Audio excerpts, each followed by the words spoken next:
Hi, I'm Chris Mergenthaler, and this is Fun Physics.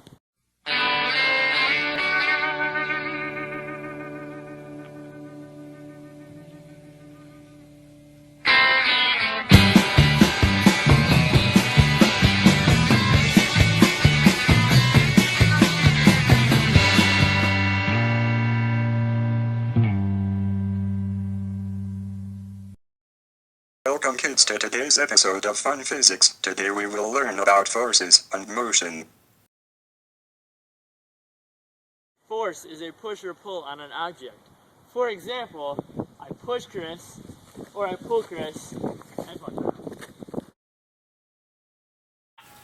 Newton's first law states that an object at rest stays at rest, and an object in motion stays in motion, unless acted upon by an outside force.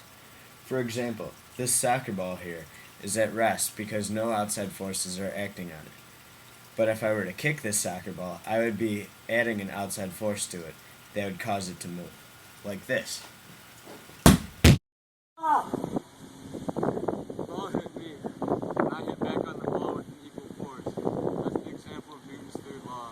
Now we're going to introduce Newton's second law. Because this car has a lot of mass, it accelerates very slowly, like this.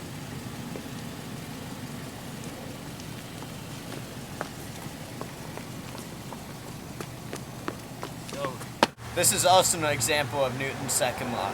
Because the mass of the skateboard and I is smaller than the car shown earlier, we also accelerate faster than the car shown earlier.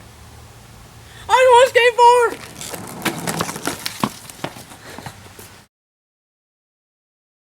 Now we're going to introduce special forces, but first we need to figure out what's the difference between mass and weight.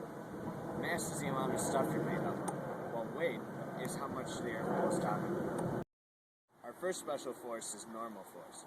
Normal force is the same as your weight. If it wasn't the same as your weight, this would not be able to hold me up.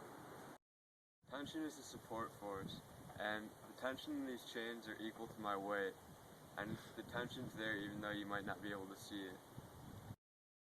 The next force we're going to introduce is the applied force. An applied force is the force that is put onto an object. Right now, I'm putting an applied force on Kiko's, which is greater than his force stopping him from moving. Now we're going to introduce you to friction. There are many different types of friction. One example is air resistance. The parachute is a good example of air resistance. It slows down because of air resistance. Now we're going to introduce the other types of friction. One type is static. Right now we're at static friction because the car isn't moving, and if there wasn't any friction, then the car would keep moving at a constant velocity. The coefficient of friction is the amount of force between an object and a surface, and also the force of friction to stop it.